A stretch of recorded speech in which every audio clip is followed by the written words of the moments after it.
சின்மயியுடைய ஒரு செயலால இயக்குனர் மணிரத்னம் பயங்கரமான கோபம் கொண்டிருக்கிறார். அதுக்கு என்ன காரணம்? கமல் நடிப்புல தக் லைஃப் படத்தை இயக்கி முடிச்சிருக்கிறாரு மணிரத்னம்.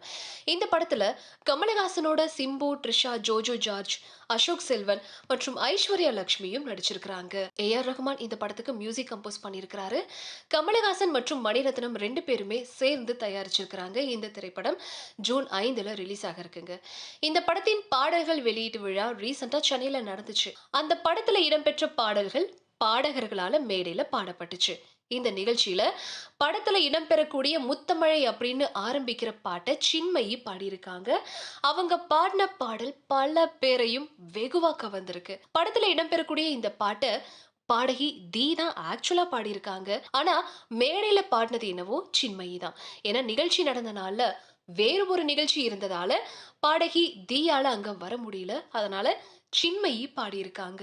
அதைத் தொடர்ந்து எல்லாருக்கும் தெரிஞ்சு சின்மயி பாடின பாட்டு நல்லா இருக்கா அல்லது தீ பாடினது நல்லா இருக்கா அப்படிங்கிற விவாதம் இப்போ நடந்துட்டு இருக்கு. அதுல சின்மயி பாடல்ல காதலும் காமமும் ததும்பி வழியறதாவும், தீ பாடின பாட்டு ஒரு ஏக்கம் கலந்த ஒரு மாடுலேஷன்ல இருக்கிறதாவும் சொல்லப்படுற நிலையில சின்மயி பாட்டு தான் நிஜமாவே நல்லா இருக்கு அப்படின்னு நிறைய பேர் பாராட்டி வராங்க. அது மட்டும் இல்லங்க, இதை தாண்டி இன்னொரு விஷயமும் உலா வந்துட்டு இருக்கு தமிழ் சினிமாவுக்குள்ள.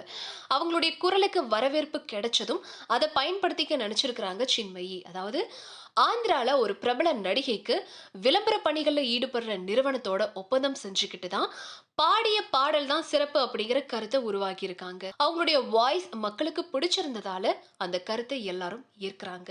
அதோட நிக்காம அடுத்த கட்டத்துக்கு போய் தீ பாடினதை விட சின்மயி பாடினது தான் வேற லெவல்ல இருக்கு. அதனால சின்மயி பாடின பாட்டை தான் படத்துல வைக்கணும் அப்படின்னு மணிரத்னத்தை வலியுறுத்தும் அளவுக்கு போயிருக்கிறாங்க.